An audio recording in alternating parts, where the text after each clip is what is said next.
Hello everyone. Today we're talking about something that looks innocent but wasn't. Cartoons. Funny animals. Characters we grew up loving. But during World War II, animation became something else.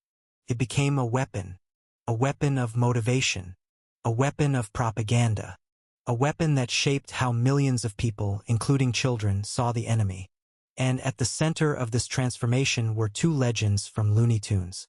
Bugs Bunny and Daffy Duck. The 1940s were not normal times. The world was at war. Nations fought not only with tanks and guns, but with ideas, morale, and psychology. Studios like Warner Brothers didn't just make entertainment anymore. They became part of the war effort. Cartoons were shown in cinemas before movies, meaning soldiers and civilians watched them constantly. These weren't just jokes. They were emotional training. But cartoons weren't just entertainment. They were real weapons of propaganda. Animation was actively used to influence people, both on the front lines and at home. Studios like the Walt Disney Company created films that explained to soldiers how to behave in combat and encouraged civilians to support the army. One of the most famous examples is Der Fuhrer's Face, a cartoon that openly mocked Nazi Germany. It didn't just entertain. It shaped perception. Famous characters themselves went to war. Donald Duck appeared in anti-Nazi cartoons. Bugs Bunny mocked America's enemies. Popeye fought caricatured versions of enemy soldiers. This helped raise morale and made the war easier to understand for ordinary people. But cartoons didn't just inspire. They also taught. Animation was used as real training material for soldiers. How to use weapons. How to avoid diseases. How to behave in combat. Disney even produced special instructional films for the U.S. Army. During the war, studios were almost completely dedicated to military production. At one point, up to 90% of Disney's output was created for war-related purposes. Regular entertainment was no longer the priority. The war was. And it wasn't just the United States. Animation propaganda was used all over the world. In Germany, in Japan, in the United Kingdom. For example, Japan released Momotor, Sacred Sailors, the first full-length anime film, also created as wartime propaganda.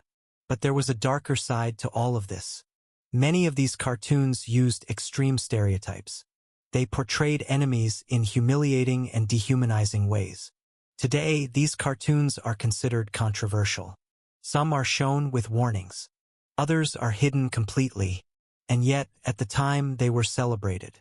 In fact, Der Fuhrer's Face even won the Academy Award for Best Animated Short Film in 1943.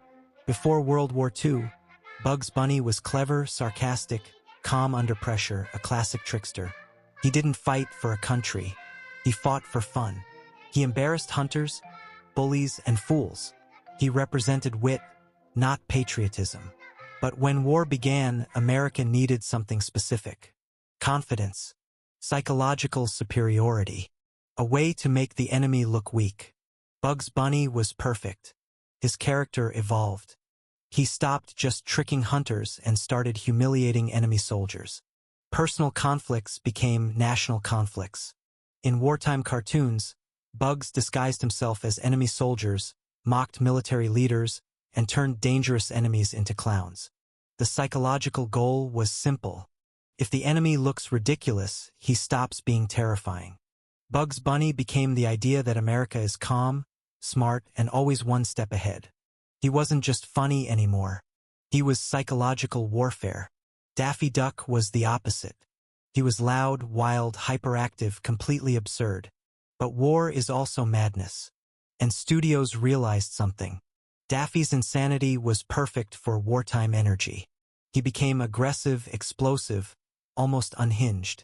In these cartoons, Daffy fights directly. He destroys enemies with manic intensity. He behaves like someone driven crazy by war. He represented the psychology of conflict, the absurdity of war, the hysteria of the time. Daffy became the message. War is chaos, and America is stronger even inside that chaos. These characters were placed into specific wartime stories designed to influence emotions. In the Ductators, Fascist leaders were turned into screaming ducks, powerful in noise, ridiculous in reality. Fear turned into laughter.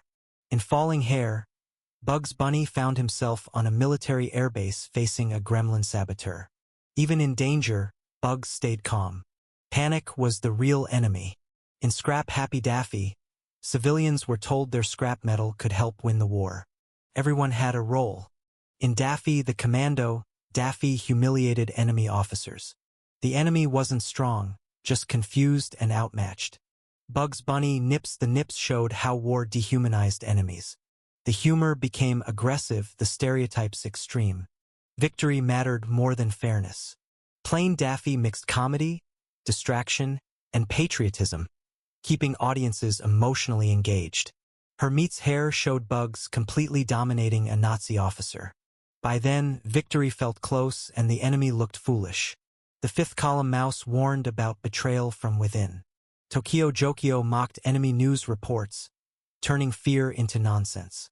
These weren't random cartoons. They had purpose, structure, strategy. Some made people laugh at dictators. Some made people hate the enemy. Some made civilians feel useful. All shaped emotions. And in wartime, emotions are weapons. After the war ended, something changed. The fear was gone, but the images stayed. What once felt patriotic now looked like racism, dehumanization, and propaganda. Society changed. Ideas about human rights and equality evolved. Cartoons once seen as morale boosters became uncomfortable historical evidence. Then television brought these cartoons into homes, where children watched them. But these weren't kids' jokes. They were wartime psychological weapons. Studios began removing, editing, or hiding them. Bugs Bunny and Daffy Duck became family icons. Their wartime roles didn't fit the new image. So many of these cartoons disappeared. We grow up thinking cartoons are harmless. But history tells a different story. In the 1940s, animation marched alongside armies. Not with rifles, but with emotions. Bugs Bunny made the enemy look weak. Daffy Duck reflected the madness of war. They shaped fear. They shaped hatred. They shaped confidence. The most powerful weapon in war is not always a bomb. Sometimes it's a story, a joke, cartoon. Because when you change how people feel, you change how they see the world. Today, many of those cartoons are hidden away. Too extreme, too uncomfortable, too honest about what media can do. They remind us, entertainment is never just entertainment. Can be influence, can be persuasion, can be control. So next time you see a cartoon rabbit outsmarting his enemy, remember, somewhere in history that wasn't just comedy. That was strategy. Cartoons didn't just reflect the war. They fought in it.